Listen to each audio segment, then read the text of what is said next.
Welcome to the Master Your Energy podcast with Harry Massey, where we discuss energy, health, and personal growth with the leading experts in the field.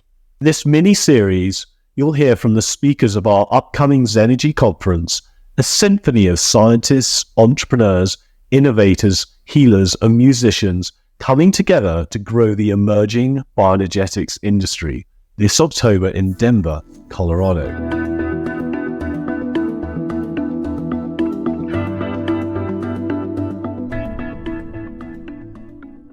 Welcome to today's podcast. We're joined here by Dr. Rollin McCraty. He's the Director of Research at the HeartMath Institute and Research Center. And he's, apart from also doing an awful lot of research into heart rate variability, where he's probably more famously known due to the HeartMath Institute and their EM Wave product.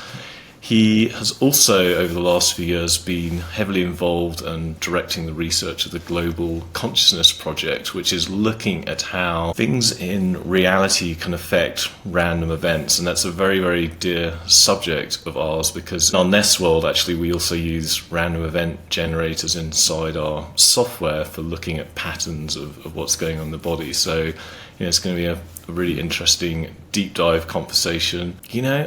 I'm going to kick it off with this question. Rollin, how on earth did you get involved in all of this stuff in the first place? What did you do before the HeartMath Institute was founded? I actually don't know that part of your story. Oh, you want to go way back. Way back. Well, hi, Harry. It's good to see you again. And I think we first met when I spoke at one of your conferences in the UK, if I remember right. We launched the Living Matrix. I think that was in 2008. Well, my first, I guess you could say, professional career was communication engineering. I used to work for Motorola. And previously, in my studies, I was always curious about what is a magnetic field or an electric field or gravity, these kinds of things, and would ask questions about, well, what is, let's say a magnetic field, and all I would really ever get from professors and, people was the formula that describes their behavior. What is it? Is the question I'm asking. What's it made of? Then don't ask that. Was kind of the response you would usually get. I was kind of always had that curiosity, and I ran across a book in a bookstore at the University of Nebraska. It had some different perspective. It was really kind of introduced me to the idea of consciousness and actually the field of radionics. At that time, this would have been back in the 70s somewhere. And long story short, that led me to California, where I got a degree in consciousness studies, one of the first accredited programs in that. And through that, so I learned about meditation and radionics and these types, which I think you're probably familiar with given your background, and did just my own experiments and stuff and around that. And through that, this is the very short version I'm trying to give you here, got involved with the group that first introduced spirulina to the world, which was the motive was to feed the world's hungry population. And so we had a windfall when National Enquirer actually did a front page story on spirulina. And so that took it to a whole new level. I think I sold about, in the part of the company I was running at that time, about $20 million in spirulina in a 2-week period. It was amazing what went on. But anyway, that's kind of part of the story, because we took the profits of that and went to the deserts of Southern California to prove that you could grow spirulina in the middle of a desert and feed, really feed the world's hungry populations with this superfood that had all the nutrients and everything you needed to at least for basic survival. And that didn't go anywhere.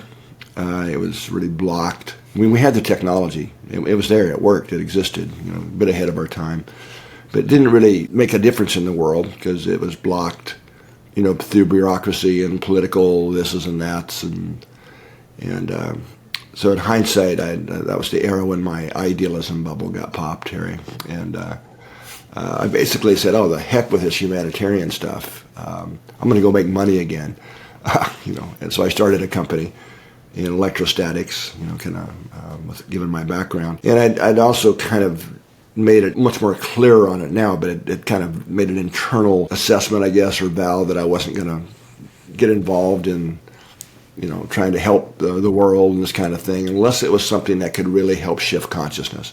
Because through that experience, I really realized that it's not the technology, it's a problem in human consciousness. And riffing on this a little bit here, then in more recent years, that came up again in another way when I had read somewhere in a book or an article somewhere that with 10% of what the world spends on military and defense and war, that you could feed every person, house, educate, clean water, every person on Earth. So I thought that's pretty amazing if you could do that with 10% of what we spend on war.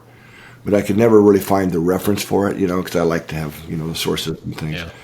And a few years ago, I was visited here by, actually I didn't have her book here, I was referencing it just the other day, The Business Plan for Peace by Dr. Celia Ellsworthy. She gave me her book when she was here, and I heard that she had done some of the work around this, and I asked her about that, and she goes, "Oh, no, Rollin. That's not quite right." She said it's far less than 10% of what we spend on military and defense.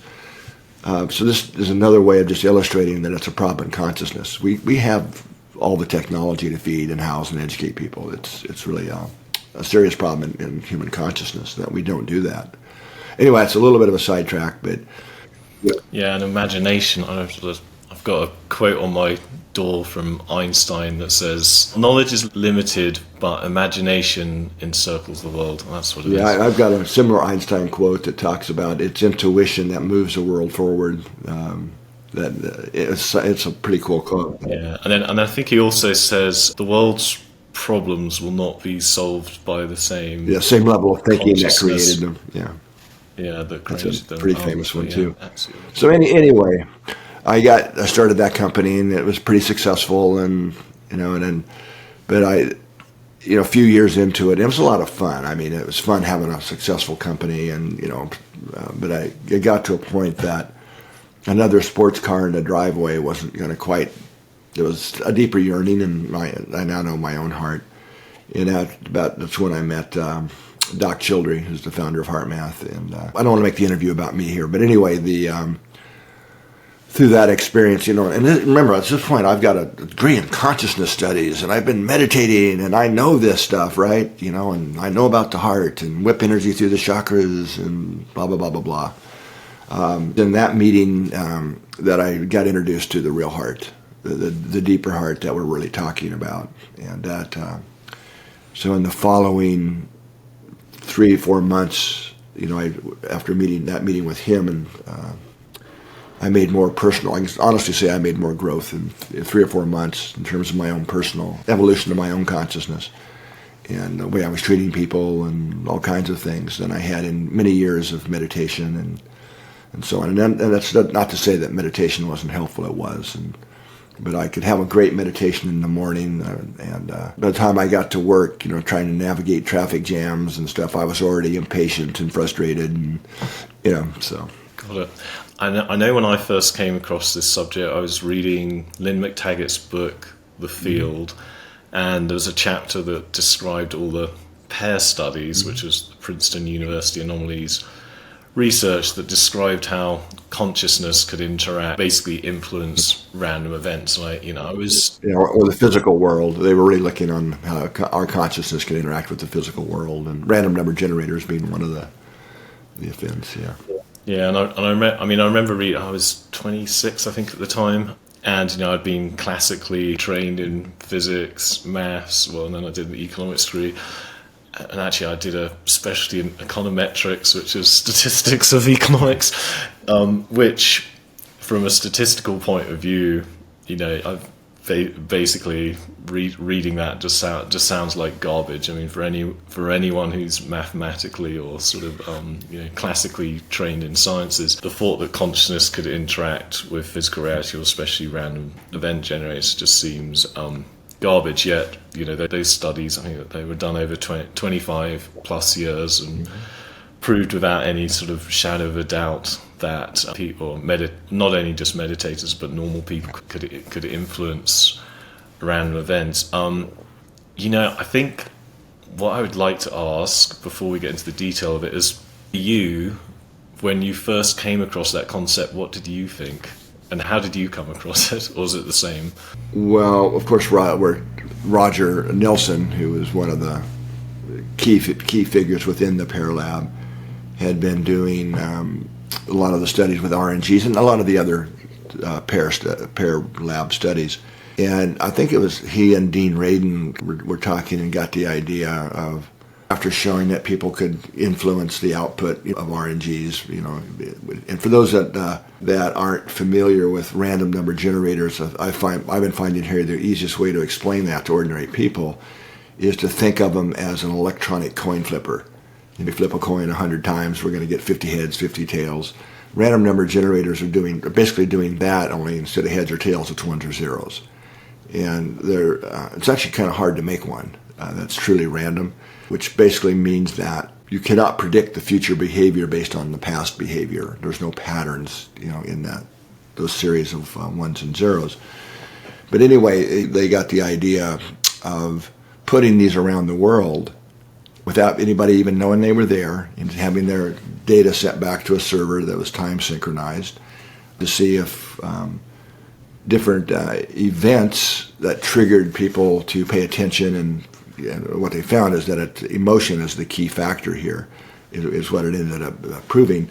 So great tragedies or organized meditations where a lot of people were involved, these type of events, what they found was that it was affecting the output of these devices, even though they were thousands of miles apart. And the real effect, this is what's called the Global Consciousness Project. That became the Global Consciousness Project, which is probably 27 years ago. I think it was started in 1997, if I remember right, that network. And so that was kind of the history. So we got it. I heard about it, I think probably, and I don't really remember, Harry, but probably Roger and I met at some conference we were both speaking at back then. So our lab got involved in GCP-1, as we now refer to it, pretty early on. So we've been one of the hosts for one of these devices here for well over 20-some years now for GCP-1.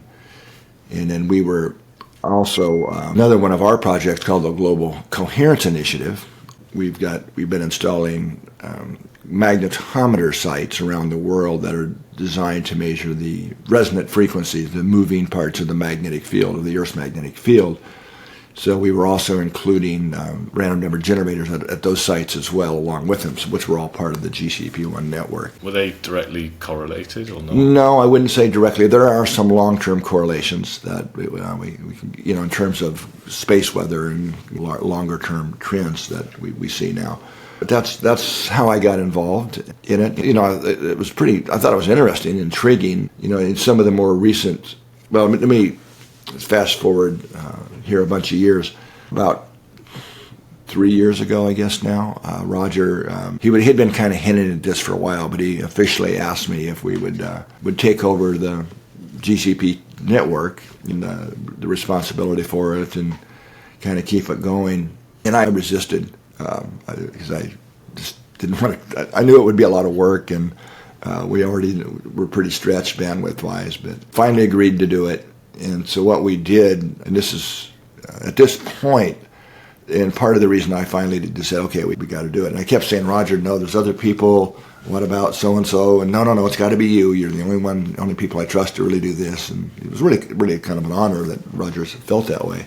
So we spent about a year, put together a team with Roger, of course, and Dean Radin and a bunch of other people who had been involved in the project, and some new people were interested in it. And we really did a deep dive into, well, what have we learned from GCP-1? But at this point, the statistics on GCP-1 were well over 1 trillion to 1 odds against chance that this was a real thing, a real effect. So, I mean, statistically, it's very, very powerful that events that evoke a lot of people to pay attention and feel something cause what we now call network coherence to occur in these devices. And what that means, Harry, you probably know this already, but it wasn't until we really dug into the data from GCP-1, maybe even in some new ways, that it became clear that What the real effect isn't that the devices are suddenly flipping a whole lot more heads or ones or zeros. So you still get more or less a 50-50 random distribution if you look over a certain time period.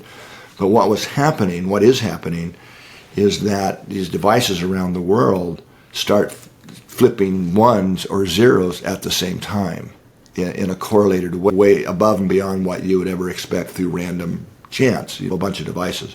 If you got hundreds of devices, there'll be some correlations that occur. Can I ask you, do you think that's because way back from the beginning, the intention of Roger, original researchers, they probably had a theory that would happen? Do you think there's a role in all of your collective intention that's causing that effect? That's a whole other can of worms, so to speak, and some debate. Oh, it's fine. I'll give you my thinking afterwards, but I'll ask you first.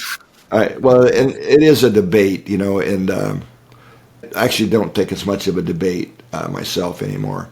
Well, I do think, to answer your question maybe more simply, is that the hosts of the device, that we make a conscious connection with them, and without that, of course, in GCP1, Roger didn't even really want it known a lot. He didn't publicize it much. It was just kind of friends that would host devices and so on. But still, if you're a host, especially in GCP1, you had to really be into it to participate. I mean, you had to dedicate a computer to it, and you had to go out and buy it. So you're saying if the host wasn't into it, it didn't work out as well? Well, that's my suspicion, is I think we make a contract in consciousness to interact. I could give you some other evidence to back that up. Our company and our software that scans people, we use a random event generator within that. But I'll go back to the beginning of. Well, so when I read the pair studies, I was like, oh, this is fascinating. So I wrote actually drew a chessboard out, but instead of black, white, I just colored them randomly, black, white, wrote some computer code that was basically a coin flipper. And we did 100,000 coin flips per square. And it built out a 6x6 grid, 100% accurately to what I wrote to what I did on the piece of paper, and that was a 1 in 68, million chances. I think that's pretty incredible. Should have done that. And then I was like, oh, I wonder if I can predict my age. So I did coin flips for whether I was 20, 21, 23, 24, 26, 28, and I got the most flips for my age, which was 26 at the time. So that, anyway. Well, that's pretty cool. I'll be the question you really asked me. The statistics on GCP1 are over 1 trillion to 1. There's something real happening here. We can't argue with that. The mechanism is still not understood. And that in GC, well, let me go back and be part of the story in here. So we, as part of that process, uncovered a couple things. One, it became really clear that, and I learned that I had been describing GCP1 wrong for a bunch of years when I tried to talk about it in presentations and things. And that always thought that the influence of our collective consciousness or extended consciousness, however we want to talk about it, was interacting with these devices and causing them to be less random. And I was actually wrong. The real effect in the network isn't that overall they're perfectly random, or they wouldn't be random generators, but it was the fact that they were correlated. In other words, you've got these devices thousands of miles apart, starting to actually flip series of ones or zeros at the same time in a correlated way, above and beyond what could happen with chance, this excess in correlation. So that was one insight that we got really clear on. And there's a number of different mathematical ways you can look at that. So it started to, in fact, there's some really new evidence now that suggests the metaphor that most of us on the research team were using is to think of a global consciousness field with wave-like nature. You've got choppy seas, and if you think of rubber ducks or buoys on the sea, right?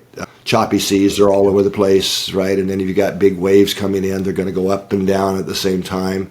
So this is what the data acts like when you dig into it and look at the different metrics. So those were the kind of metaphors we were using. You've got high tide and low tide and the big waves and choppy seas and these kind of things. And some of the more recent analysis by one of our actually newer team members, in a novel way, I won't get into details here because it's hard to follow, but is actually suggesting that that's maybe not a metaphor, that it actually does look like there is a wave-like structure, if you will, in the global, what we're calling the global consciousness field, which is pretty cool as well. So I hope that helps kind of, in other words, the rubber ducks are moving up and down at the same time globally when these large events cause us to feel something and put that into the field. Yeah, I mean, what I've found, pretty fascinating. Like, I guess in our world, with all our practitioners are scanning thousands of people a day. There's better practitioners with more confidence, and the results are just stunningly accurate and just completely always work out what's going on with the client or the patient. Yeah, it's pretty fascinating. So anyway, then we then spent a bunch of time with the team saying, all right, well, what? Because I didn't want to just take over GCP1. It's, technology has really changed a lot in the last 27 years, obviously. So we started asking questions. What are the new questions we would want to ask from a network like this, and what would it take to do that? So that then became that discussion then led to the design of we now call GCP 2.0, or the Global Consciousness Project, the next generation of it. So we spent the last year really developing that, and it's been a huge undertaking because we've completely rebuilt the concept of the Global Consciousness Project from the ground up. I mean, new devices specifically designed for it that make it really easy for people to get involved. New not just website, but automated. The database behind this is absolutely super complex. I'm curious, why do you even need to make hardware? Because, in the old days, a standard computer would, pull a random event off a seed. That's pseudo-random, yeah. But a modern computer actually uses the infrared heat to generate the seed, and it's not really pseudo anymore. It's pretty much a true random event. If we actually did look at a few different options in that phase of how to do this, and we looked at actually quite a few different things, light sources and different things. It's actually been too long for me to remember all the things we did kind of consider. But anyway, we decided that standalone plug-in devices that were stationary and you didn't go anywhere. And yeah, I tested the one. There's a device that will split photon, and half of them get reflected, half of them don't. Yeah. I tested that against the computer's own one, and it's basically the same. It was as good as, so we went with the computer in the end. We decided to go the way we did. And in fact, I understand the photon thing. This thing right over here, that's basically what it does, is it splits photons and looks at the different streams. But that was for a different purpose.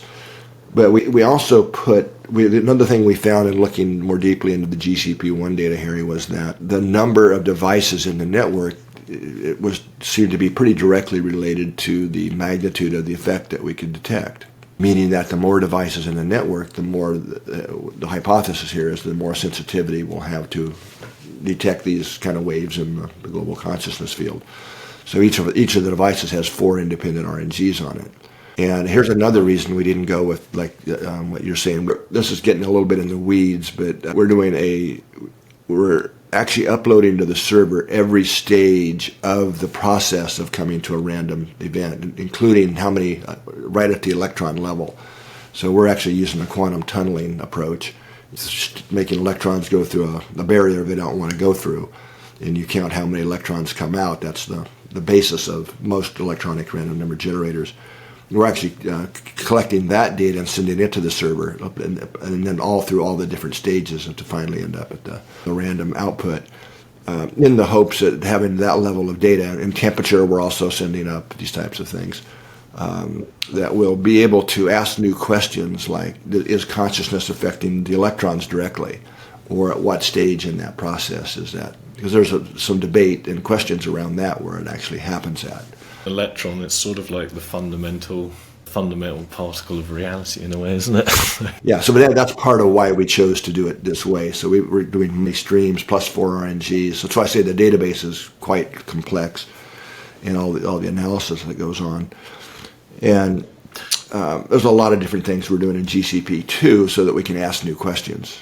What do you think of like a lot of these ideas, or the physics ideas, come out from like Bohm, who wrote the holographic universe, and he would talk about the he would say things look random, but actually underneath there's this implicate structure, hidden structure or hidden order. How much of reality do you think is ordered?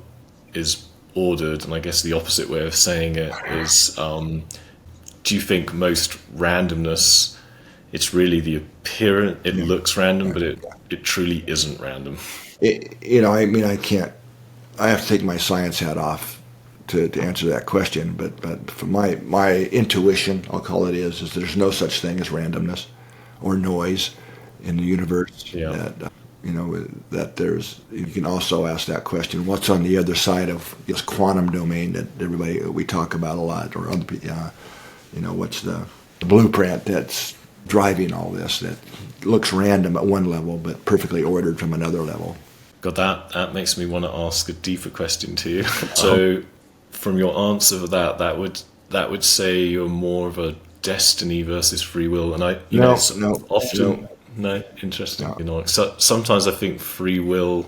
I think sometimes things have the appearance of free will, but like you have free will, but the more you understand the patterns that are going on around you, sort of like the less choice you get, or the more conscious you are, the less choice you get. But that's probably a different question. That's a different statement, and I would agree with that. Yeah. That the more aware we become, then the less choices we have to be bad actors, if you will. Right. So, but no, I think that from my perspective, Earth, the density of Earth is the planet of free will and choice. It's part of Earth I look at Earth as an advanced school in the universe to actually learn about self-regulation and the evolution of consciousness in this level of density. If there's all of that hidden order, you don't think that all has knock-on effects even through human consciousness? Sure it does, but that doesn't take away free will.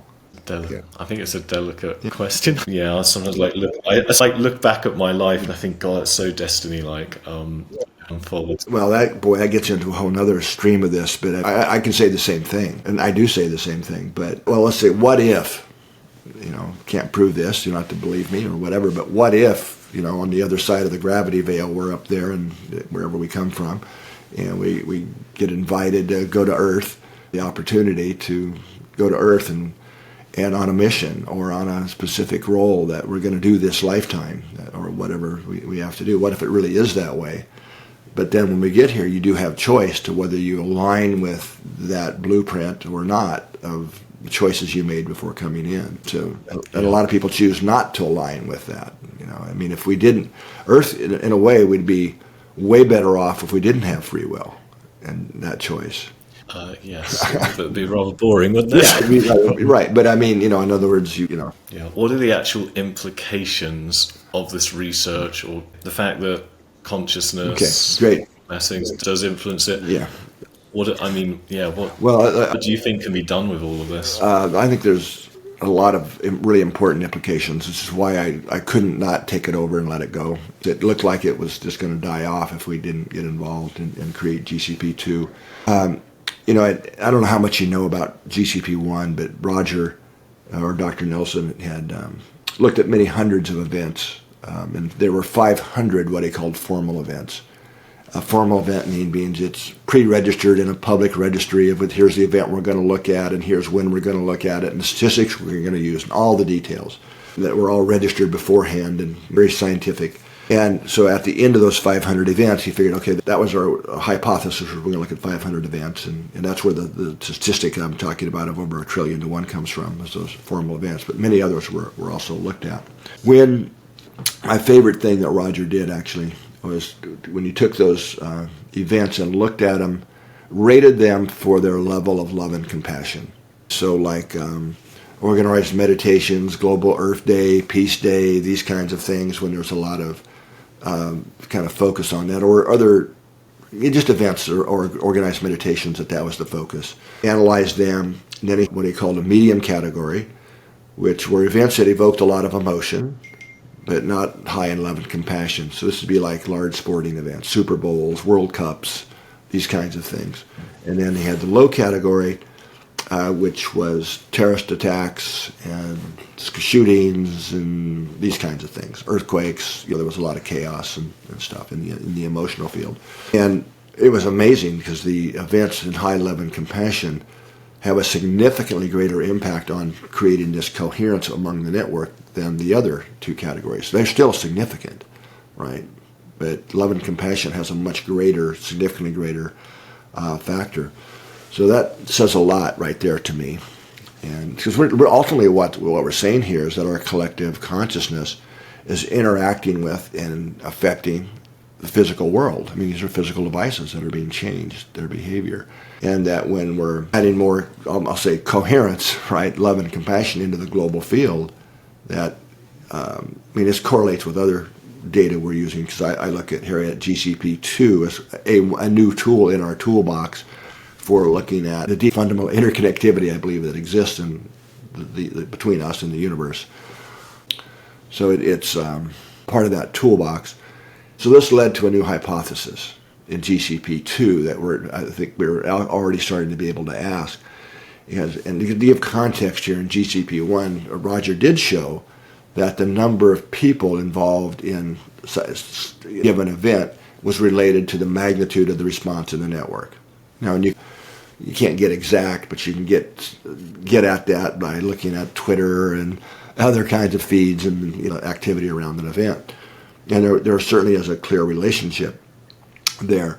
But one of the hypotheses in GCP2 is that it may not just be that a much smaller group of highly coherent and focused individuals with a shared intention can have as large or maybe even larger effects than the masses who are just kind of scattered in their consciousness. And so we're really just starting to ask that question. And but so far, the results are looking quite good that is probably going to be proven to be a true hypothesis, which also has a lot of implications.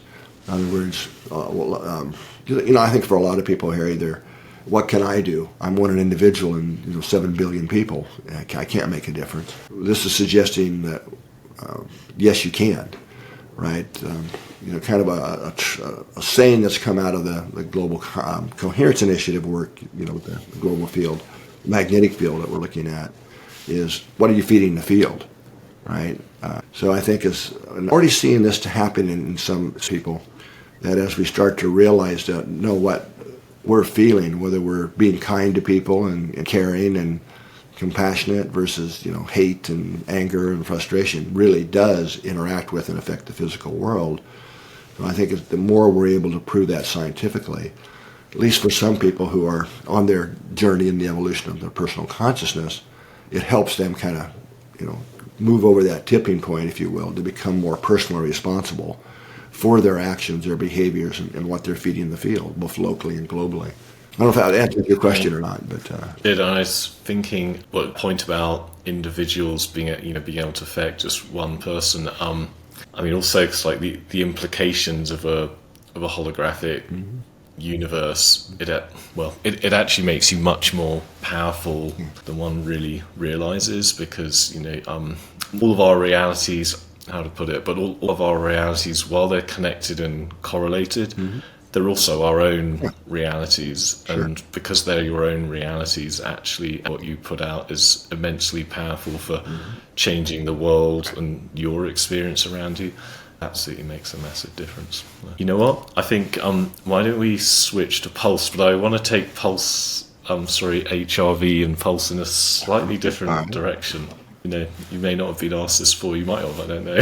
So a Chinese medicine practitioner, they will read, they will read a pulse, and there's various qualities within the pulse. They call like a worry pulse, soggy pulse, normal pulse, etc. Obviously, I know you've done an awful lot of work in HRV, and probably most people would be familiar with that. But I guess what I wanted to ask is, have you looked into the shape of the pulse, and what have you found? Some, yes, back in earlier years.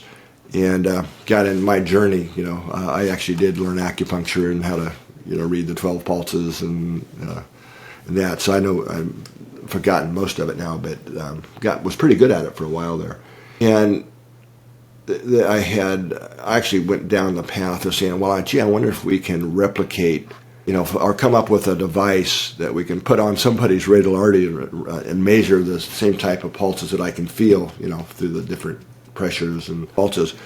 And we were not able to do that. And I know, I think Julian Kenyon, you might have run into Julian along the way. He was, believe it or not, he was my doctor, and he was the person who introduced me to Peter Fraser. Is that right?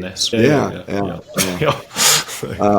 I know he was trying to do a similar thing, and he introduced me to, Julian did, to another type of pulse thing where you run a light up and down with different colors and feel the pulses. And I was blown away by the diagnostic that he was able to do with that. I mean, he was telling me, oh, you sprained your ankle when you were at X age. And just amazing just from the pulses and what he was doing.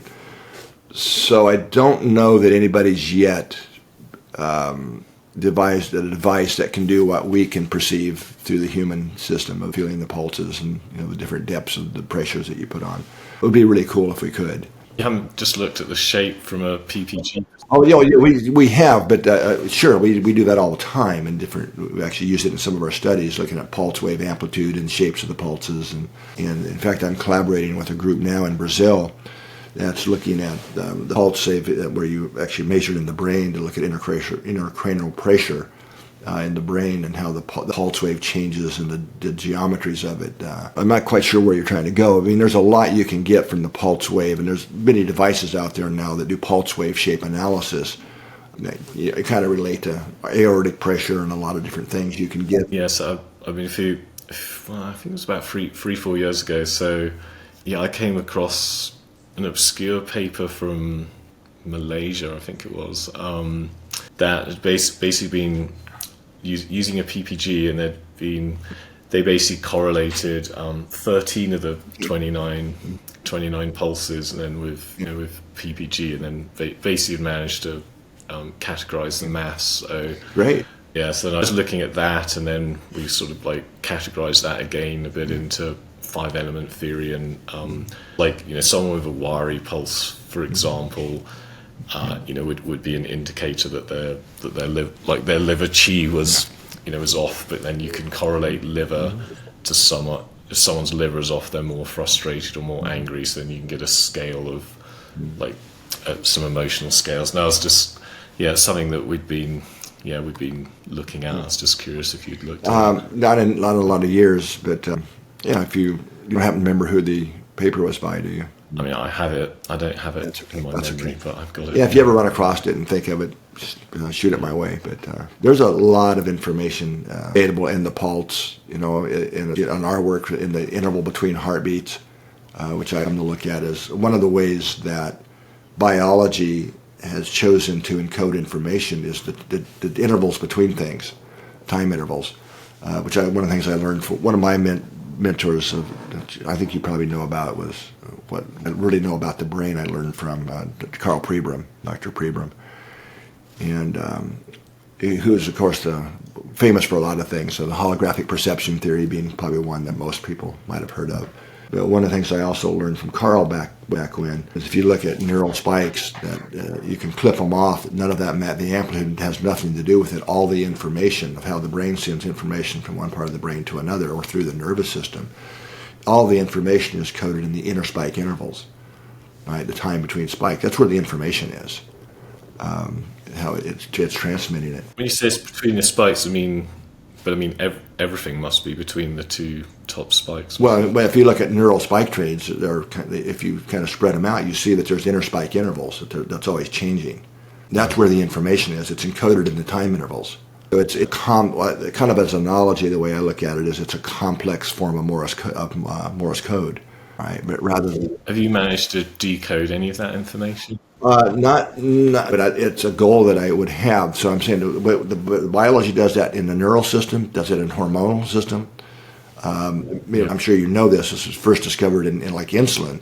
You can give a bolus of insulin, but you can give the same amount and pulse it, which is what the body naturally does, and have very different, like 4 times the biological effect if you pulse the same amount in.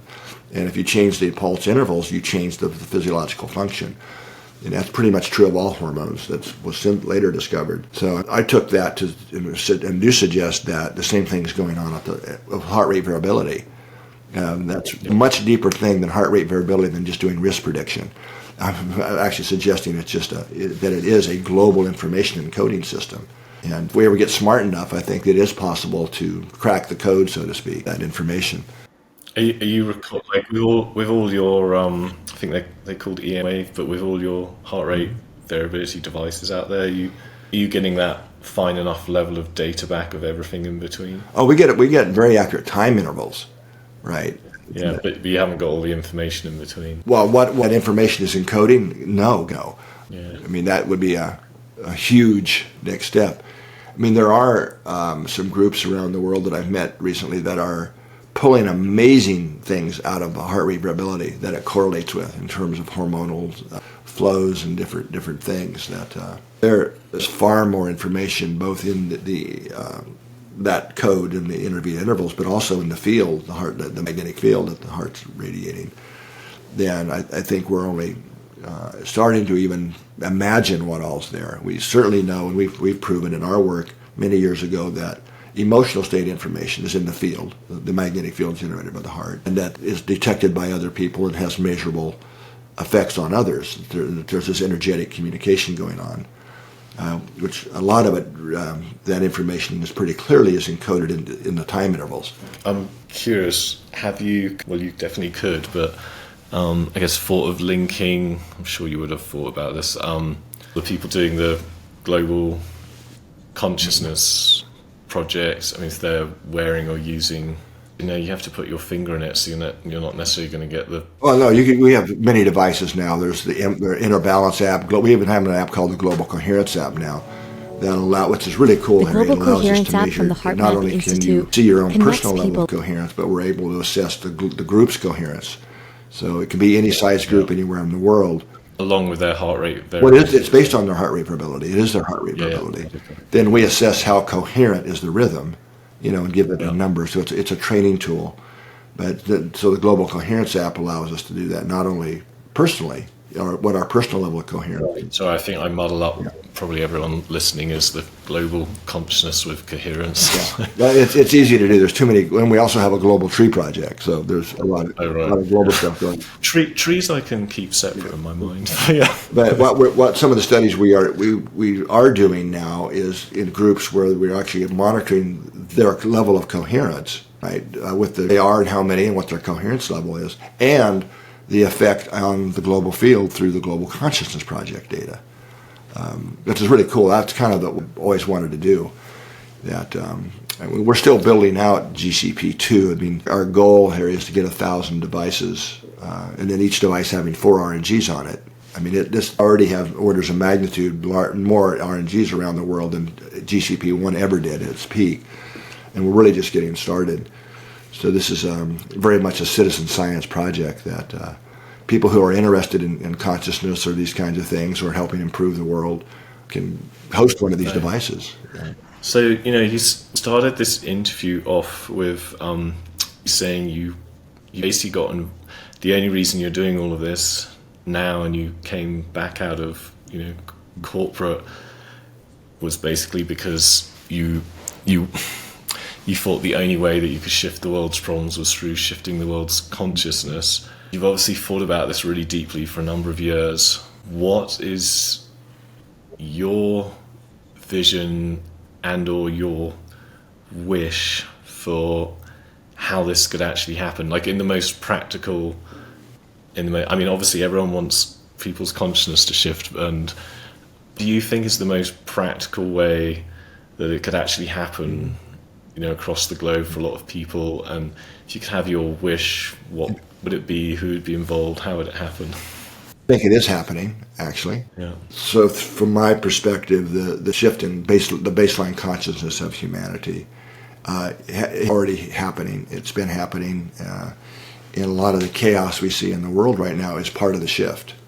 That kind of has to go on for the shift to take place. I mean, if it's a shift, it's got to disrupt the old so the new can emerge, or otherwise it wouldn't be a shift. Really, the essence of that shift, what it's really about, and what I believe evolves our own personal consciousness. But for me, it's not belief, but I'll say I'll use that language for here, but is when we learn to access the real heart, the deeper heart we're talking about. So what I'm suggesting here is that we have two hearts, physical heart, and then what we call the energetic heart. It's been called the spiritual heart in a lot of religious or philosophical traditions for a very long time. And just saying that's real. And the energetic heart level, I'm saying it's very real, very complex with its own structure. It's just in a different dimension of density, kind of like you were talking about with Bohm's implicate order and these kinds of things. And at the energetic heart level, that's what's literally in communication with all the DNA in every cell in the body, is at that level. And that when we go to our heart or get heart coherent, those kind of practices, that's helping to open that channel, if you will. So at the energetic heart level, that's the bridge to what you can call your soul or your spirit. We just call it your larger self around here at HeartMath. That's real. We all have a larger self. That's our part of us, our individual wholeness, right? And that as we access that and open that channel, then the flow of intuitive information, it's our own inner guidance system that comes in that elevates our awareness here in 3D reality of Earth. And that is what evolves consciousness. So it literally is the mind. Well, when you do that, the mind gets a software update, right, or a new operating system kind of gets downloaded. That is what evolves our awareness. So that's what the shift about. It's about the mind finally surrendering and becoming aligned with our higher intelligence, what we call heart intelligence. Makes sense. So I know you're coming to speak at Zenergy, which is the basically the conference for furthering innovation, science, dance, meditation, etc., which is in Denver on the 3rd to 5th of October. But is there anything you'd like to share of what you might be sharing out there? Oh, I'm looking forward. Yeah, I'm looking forward to the conference, and it'll be. I think it's a very unique conference. It's definitely a unique conference. Yeah, which I like. I love unique conferences. I sort of only ever do something if it's completely brand new. Else it would be too boring for me to get involved. So anyway, I'm really looking forward to it, and who might be listening to this, I give you a personal invitation to show up. I know Greg Braden's going to be there. I'm not sure who all the other speakers are. Obviously, you, Harry, and myself, and there's Professor Patel from UCSD. Oh yeah, sure, I know. There's Jennifer Jimenez from the Brave Thinking Institute doing Transcendence, but there's Dr. Zulia Frost, she's really interesting. She's the world's expert in everything electrotherapy, but she introduced Skinar technology to the West, I guess, for probably 30 years ago now. So it should be a fun event.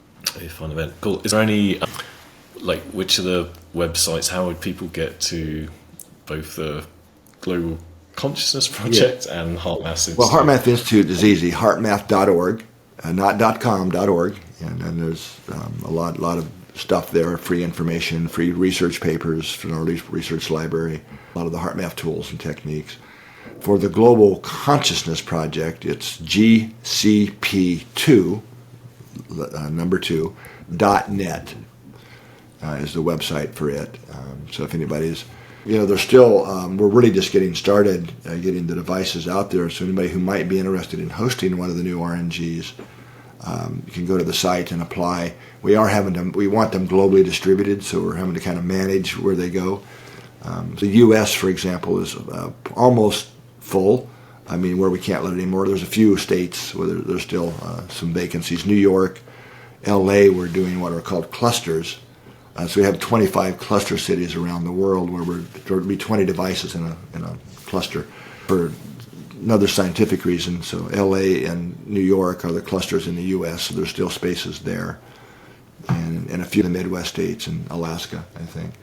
But internationally, there's many, many spots. So we're other cluster cities are like Rome and Madrid and Mexico City and so on, 25 cities around the world. Perfect. And yeah, obviously the listeners can go to the website and find out how to get involved. Well, yeah, thank you very much, Rollin, and I look forward to seeing you in... Me too. It'll be fun. It'll be fun reconnecting in person. If you enjoyed this episode and any of the other episodes in the Zenergy series, remember, you can hear from all of the speakers in these episodes live at Zenergy in Denver, October 3rd to the 5th. All you have to do is purchase your ticket at Zenergy2024.com. I really look forward to meeting you in person.